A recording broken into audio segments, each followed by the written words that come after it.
Hello, hello. Welcome back, guys. All right, so let's get into this Taurus storyline. So we're going to just kind of let things flow wherever they're going to. We start with the messenger of coins. Now, keep in mind, tomorrow is the 12/12 portal. We're kind of like coming up pretty soon to the end of Mercury retrograde, plus our full moon that both happens on the 15th. So today I know is the 11th, but still, I just kind of feel like there's lots, there's lots brewing. So we start with the messenger of coins, which is usually some kind of an offer. It could be a gift that someone is preparing. It could be somebody that wants to reach out, wants to give something to Taurus, or this could be Taurus. This actually feels pretty joyful. If somebody is intending on giving something to Taurus, I feel like they're really excited to do it. You know, she's dancing a little dance, kicking out her little foot, got a bouquet of flowers, and is kind of staring into this crystal ball. So I don't know if maybe this is a gift for a Taurus that somebody knows that Taurus likes things like that, or maybe this is somebody who has a premonition. This could be Taurus having a great day, feeling like something good is coming their way. What's interesting though is she's looking back at the future. Oh my gosh, Back to the Future. Is somebody watching that? Little Marty McFly action going on. It's just this. It's funny because the crystal ball should be about the future, but she's definitely looking back. Sorry, that's just weird side notes. We've got the Queen of Wands, or Nurturer of Wands, as they call her here.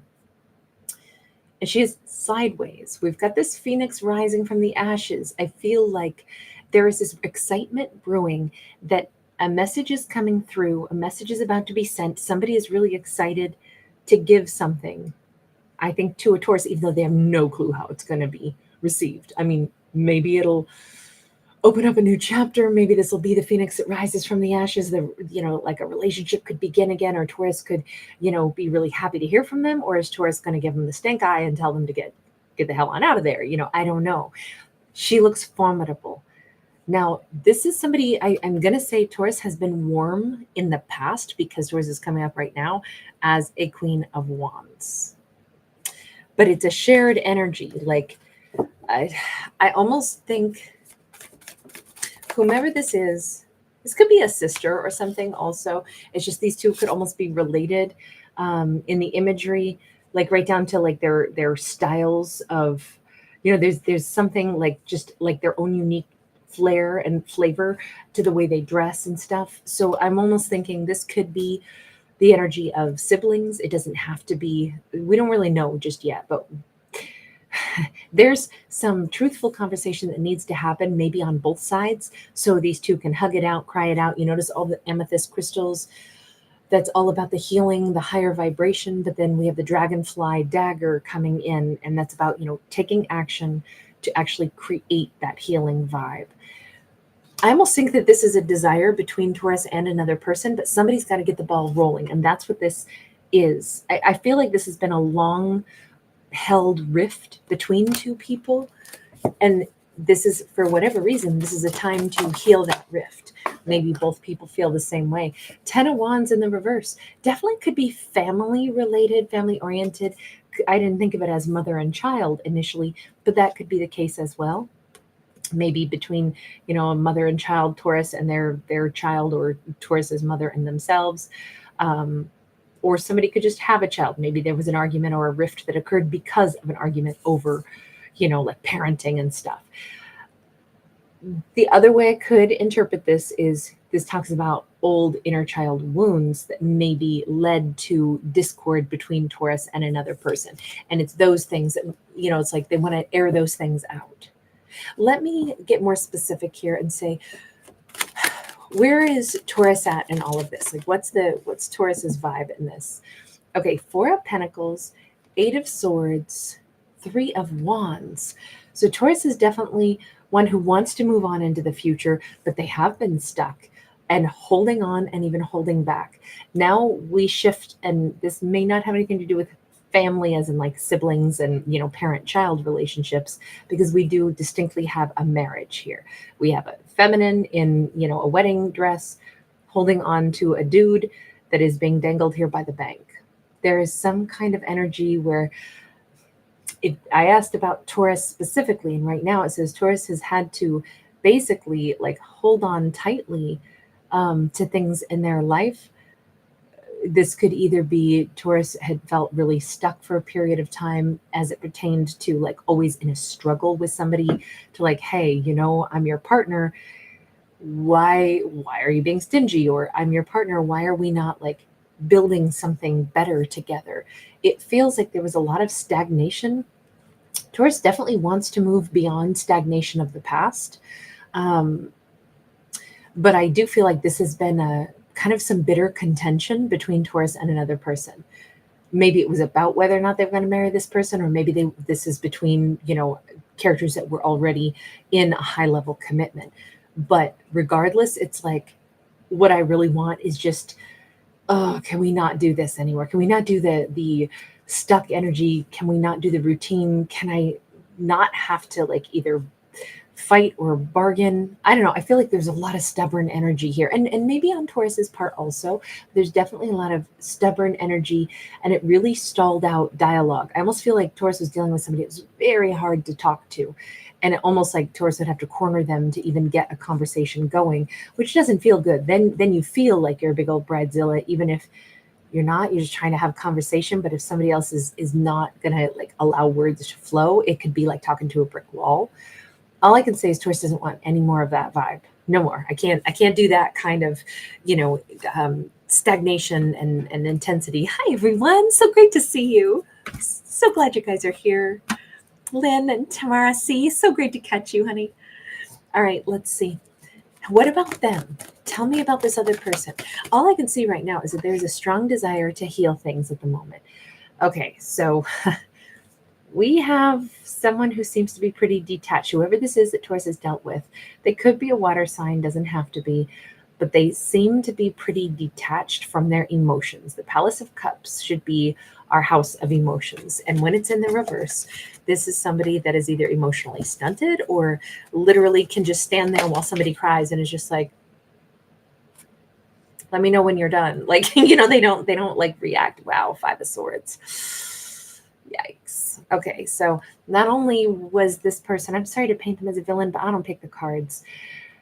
Not only were they unemotional, especially at times when maybe Taurus could have really used some kind of, you know, connection, but this person always had a way of wanting to win, but very much juvenile in this storyline. Like this is somebody whose words are like, you know how teenagers are like inherently disrespectful sometimes. They go through that phase where everything they say is just like, ah, you know, and they just have like they know it all. Everybody else is stupid. Everybody's bugging them.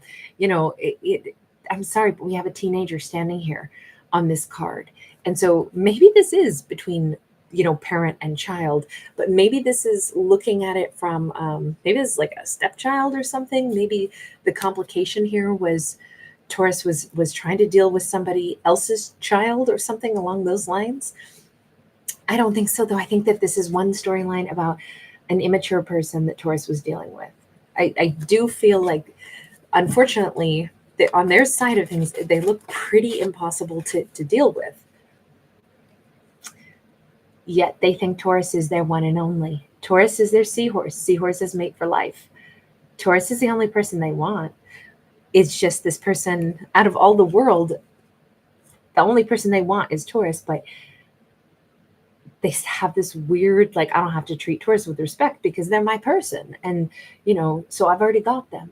This could have been a disrespectful partner in a high level commitment because they were just, I don't know what this is, but it's like they didn't have to, they don't have to put on the polish, you know, they didn't have to show up as their representative the way we do in the workplace and the way we do when we're dealing with other people, right? You know, oftentimes I think the polished version of us is what we show to customers and work colleagues and bosses and the general public, and people are like, oh, that so and so, you're just the nicest person ever.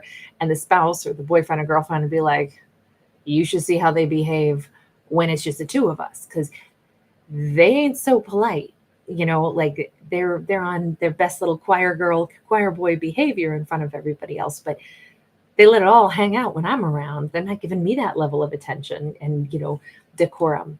And I'm sorry to paint it this way, but this is how it comes out. Oh, tomorrow, thank you, Angel. You were so generous. Thank you, sweetie. Hi, Slate Princess. God, but this person, they really do adore Taurus. They think Taurus is their soulmate. Taurus is the one, like, made for them, meant for them. I don't know if this person with the Seven of Cups, if they don't know how to express that, I don't know where their hostility comes from at times. I don't know where their teenage bad behavior vibe comes from, but their inner child has connected to Taurus's inner child, and they feel like Taurus is their person. Taurus is the person that they love. Taurus is the person on earth that they believe they're meant to be with, and they don't seem to know how to like convey that almost. So, or they haven't known how. Remember, this storyline actually starts out with potentially amazing energy of somebody kind of changing their tune a little bit, wanting to bring about, you know, kindness, wanting to bring about healing, wanting to bring about something where in times past that is not their behavior. They were not putting in effort. But I almost feel like they were just not appreciating Taurus and acting like, well, they're my partner. I don't have to be polite to them. They know I love them and we're already together. It's a little bit like that. Like when characters or when partners have been together for a while and they forget to respect each other, maybe. But I think it was a little bit less on point than that. I think, or I should say more off kilter than that. Okay, let me actually change decks here and save this. So if these two are at this kind of unique point of this message, I want to go back to this very first card because it's our Back to the Future card, but it is an offer. It is, I almost feel like this person's going to suddenly do something really sweet for Taurus. We have a Princess of Cups. It's not going to be an apology. We have the Chariot. Are they taking Taurus someplace? What's weird though is we have the Sun in the reverse and the Ace of Cups in the reverse. Either this, and I didn't see this part of the story until now, either this is a situation where Taurus and this person have actually been in complete separation and this person is actually moving toward Taurus. Now they could be a Cancerian, they could be a Leo, but I usually say only emperors and empresses can ride in chariots. And we saw them as kind of like teenager, unruly, rude vibes before. Perhaps they have elevated and have become someone who's very much more clear on like, wait, Taurus is my person. They're not coming in to say sorry though, and I think that's very interesting. This this message coming in is more like, Taurus, I'm coming to see you, or Taurus, I'm coming to talk to you, or and it's very direct. It isn't. I don't think that they preface it about what this offer is, and I don't know that this makes Taurus happy necessarily to hear from this person. Even if they're showing up now in this incredible energy, I don't see Taurus like, yay. Because remember, what we saw with Taurus is there was so much conflict. There was so much stagnation. All I want is to move into the future. I feel like Taurus is so over this. Let's just look. What does this interaction look like for Taurus? Well, we have the Lovers card. We have the Three of Pentacles. The Lovers card is a card of choice. Taurus might have to admit somewhere they know that there is still an energetic cord, but Taurus might have chalked it up to saying, of course, there will always be a connection that I share with that person, for goodness sakes. I mean, who else could get under my skin that bad or make me stay stagnant for, 8 years with them? Who else could have that much impact on me unless it was something really meaningful? But does that mean that that's great? Does that mean that that's good?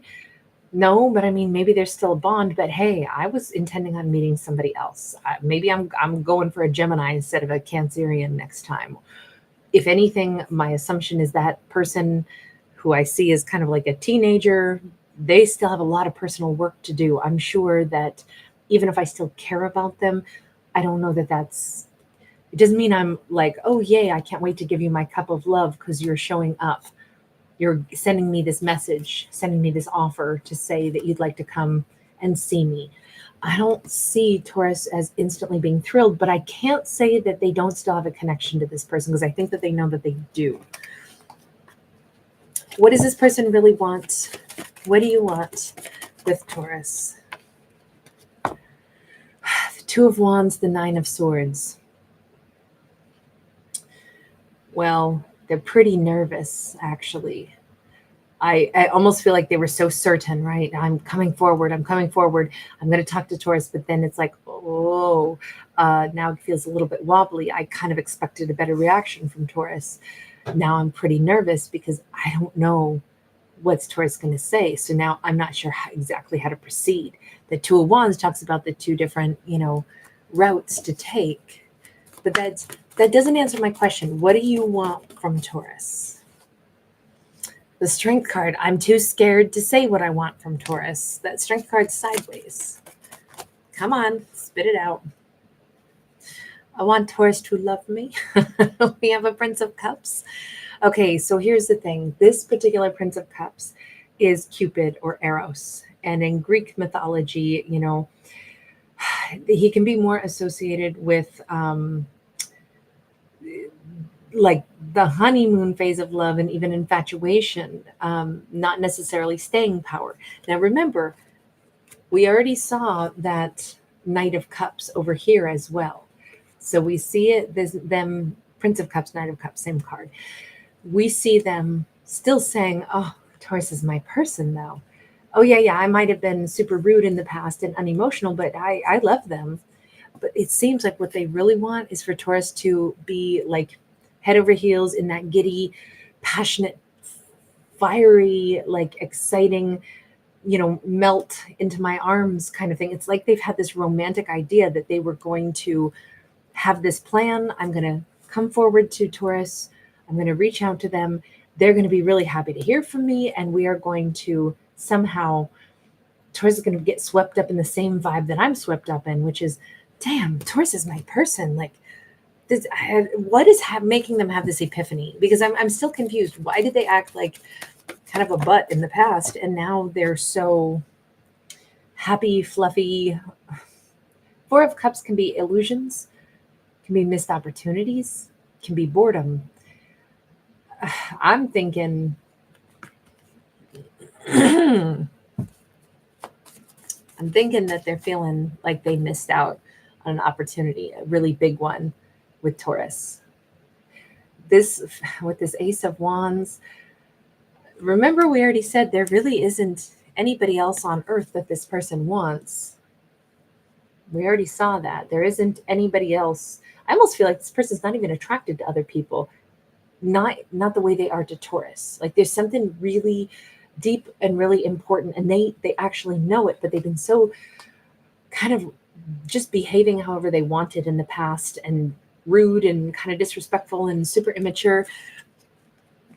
The same way, sometimes we treat our parents when we're teenagers. We love them more than anybody, but at the same time, they're also going to get the worst of us. That's how this feels. And now it's like, wow, oh my God, wait a second. Taurus is like, there's nobody else like them on earth. I met my person. Like, this is super special. Oh no, I want to be back with them, and I want to like revel in how great the connection is, and this is super special. It's almost like they're having it sink in how important Taurus really is. Not that they didn't know, but it's the same. All I can say is like when we don't appreciate our parents when we're teenagers, and we're just too full of ourselves, too big for our own britches for a bit. And then we kind of mature and go, God, I was insufferable, wasn't I? And the parents are like, yeah, we didn't like you very much for a couple of years. It almost feels like that, because they have all this sense of like gratitude and love and passion for Taurus all of a sudden. And it feels like a really big missed opportunity, but they're not getting the, come to me and my arms are wide open, welcome mat rolled out for them from Taurus, which is what they had envisioned. No wonder they're nervous, because like, uh-oh, I'm not being really warmly welcomed. I'm just wondering, have they done any self-reflection on their behavior? The Magician and the Seven of Pentacles, they have grown, but the self-reflection, or I'll say the reflection that they've done, is they look back at their past and they said, who's been the most important person in my life? Taurus. I love them. They didn't really, I don't know if they self-reflected. I just think that they got more stable in kind of their own maybe hormones or something, or their own energy and they have realized, wow, you know what I really want? I want that relationship that I could have had with Taurus or did have a taste of, but I don't think they realized that they botched it. And it's their behavior that Taurus now is like, ugh, yeah, I don't know that I'm interested in going down that road again. Because they've just been busy manifesting another opportunity here because this is the world that they want. They want this with Taurus. They love Taurus. They just had a really crummy way of showing it. Definitely underappreciated Taurus. That's what I would say. So, what is the message just for Taurus? And then we'll wrap this one up. Hey, everyone. Hi, Forrest. Thanks so much for being here, honey. Aloha. So, Two of Pentacles, Taurus is going to probably have to weigh this pretty heavily on both sides. But here's the thing. I know this is a Two of Pentacles. It's not a Two of Cups. But you notice we may as well be looking at a Two of Cups because we got these lamas that are combined. We've got the twinsies here. And it's very reminiscent to me anyway of Taurus saying, yeah, I can't help it. I mean, I know that I still do have some energetic connection to this person. I almost feel like there is something in Taurus that can completely understand this person, even their crummy behavior of the past. But it does not mean that Taurus has to tolerate any more of it. It doesn't mean they have to take this person back, but they do have to weigh the pros and the cons. But I can't help but think that this card almost makes me think Taurus is saying, I always thought that if they could just quit being their evil twin, they could be a great match. You know, if they could quit being Jekyll and Hyde and just settle on the good one, we could have a great life. It almost feels like Taurus, not that they were holding out hope for this, but they were aware you're like the shadow version of the person that I'm supposed to be matched with. Why the hell can't you shake off the shadow and just be my person? So I gotta say, maybe it's a little too good to be true, or maybe, Taurus needs to really weigh it carefully. Three of Pentacles, show me actions. Show me, build something solid with me. Do the work of building with me, being a consistent partner. I really think Taurus is going to have to kind of take them to task a little bit, stand there with their arms folded and say, okay, you think that you're going to show me that you're a different person? Your shadow side is over. You're loving now. You're everything that you should have been, could have been in the past. Show me. How does the good you, how does the good twin that you're now exhibiting, how do you do things? How do you treat me? Let's see. Let's see what can be built. I almost think that the only thing that will prove this is some investment of time. This is definitely an unexpected thing on Taurus's side, but at the same time, not wholly unexpected. Because as much as Taurus was like, I am so moving on from this, there has always been a bond there regardless. It's just that person took quite a while. He took quite a while, or she took quite a while to wrap their head around. And I still see a lot of traits of immaturity mixed in here. Easily fearful of what if I'm not accepted. Even the initial reach out is coming in with a page's energy. There is still immaturity, but there's also these huge moments of, powerful manifestation and, decisive actions of, I want to move toward Taurus, like, ride in the chariot. So there's still kind of a blend. I think that if I were to say anything, I would say that the one thing that they know is true is how they feel about Taurus, for what it's worth. They just haven't been someone who maybe was unselfish enough to be able to show that, but there was never a time that they didn't know it. I'm hearing Willie Nelson right now in my head. Maybe I didn't treat you quite as good as I could have, but you were always on my mind. Tell me that your sweet love hasn't died. Give me just one chance to make you satisfied. Yeah. Love that song, but hate that song at the same time. All right, I'm going to leave that one here. You guys, thank you so much for hanging out with me. Really good to see you. Coasty babe, nice to catch you, honey. Hi, Rossi. Thank you for being here, love. Forrest Davis, you are so sweet. Thank you. I send it right back to you, love. Peace and prosperity to you also. You angel, thank you. Tamara C, thank you. It's so great to see you on this side of the world or that side of the world, wherever in the world everyone may be. All right, you guys, take care. I will see you next in the Aquarius video. Lots of love. Bye.